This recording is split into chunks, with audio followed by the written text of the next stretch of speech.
Jordan Peterson, one of the world's smartest men.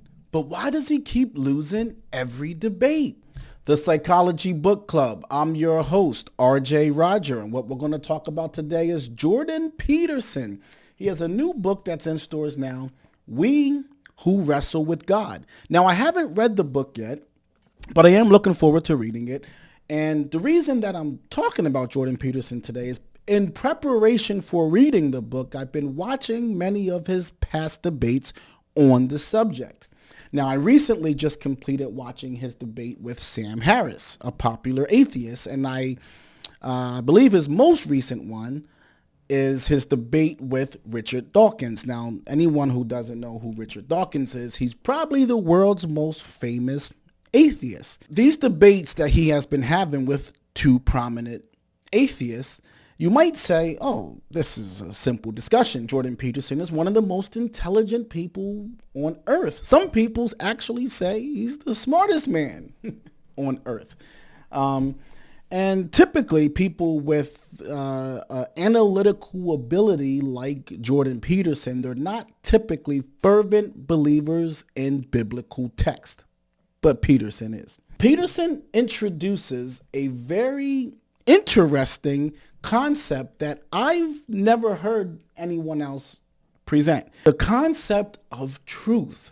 What is truth? On a very simple level, most people have always measured truth as meaning fact, something that is rational, measurable, tangible, quantifiable. These are very easy ways to understand truth. You can easily prove that. Now, the concept of God is something that is imaginative, it's spiritual, it's emotional, it's instinctual. And Peterson is arguing, well, why isn't that as true as rationale, measurable, quantifiable, what is physical, what the eye can see? Why can't we accept both if they're both functions of the human dynamic? And Peterson has a good point. So what Peterson is arguing is imagination is as much truth as rationale. Both are as real. They are biological functions that one should not cancel out the other.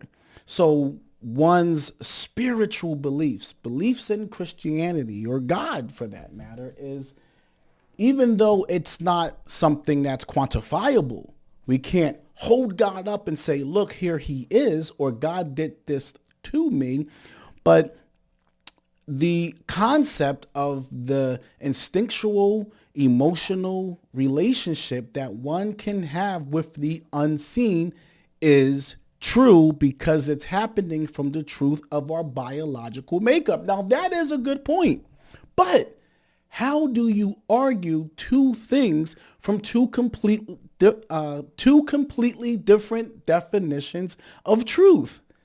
So Peterson, he's going to lose every debate unless there's a starting point of what does truth actually mean. There's simple questions that's being proposed to Peterson in all of these debates. And his answer to them is embarrassing him in many ways. So I heard Dawkins ask Peterson, do you believe it in the virgin birth? Do you believe in parting the Red Sea or walking on water or these concepts that come from the Bible? And Peterson won't answer it.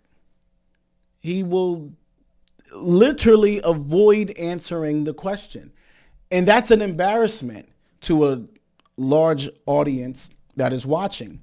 He should answer it and just say, yes, I believe it. Because he does believe it from the way he's analyzing truth.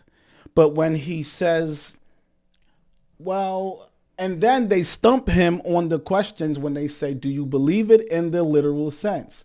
He says, well, that's not how I would phrase the question. So he's taking on a challenge that has no and good endpoint for him to try to debate. I honestly think he shouldn't even take this debate on unless when you sit down, you have a understanding of how you're quantifying truth. What are the parameters and the rules? When I was in college and I was in a debate class before, there was a set of rules that can define, that can qualify as you being suspended, or you automatically lose the debate if you did certain things. And one of them was ad hominem attacks. So if you were to use any type of ad hominem attack during the debate, you automatically lost the debate. So there's a rule set in place. So if you do that, you lost.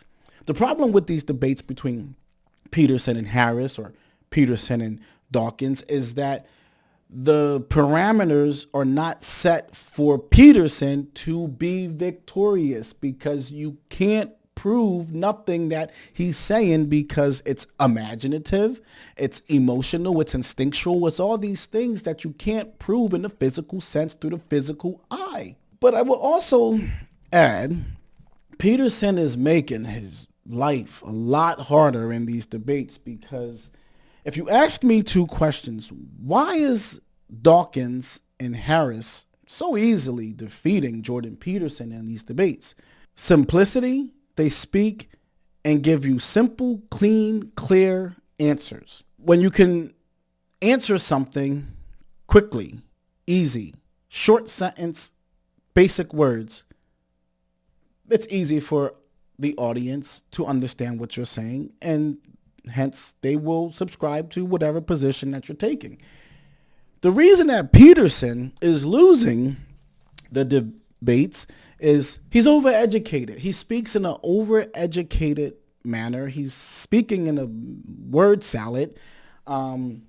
He's unclear, and I've even heard him say to very basic questions, well, it would take me 40 hours to explain that. And we have all heard, if you can't explain something in a few words or less, it's because you most likely don't have a point, or you don't really have even a clear answer within yourself. What do you guys think? I'm RJ Roger. This is the Psychology Book Club. I have a great book, The Don, 36 Rules of the Bosses. It's in stores now. I worked my life on it. I ask you to please support the book. Peace and love, and I'll see you next week.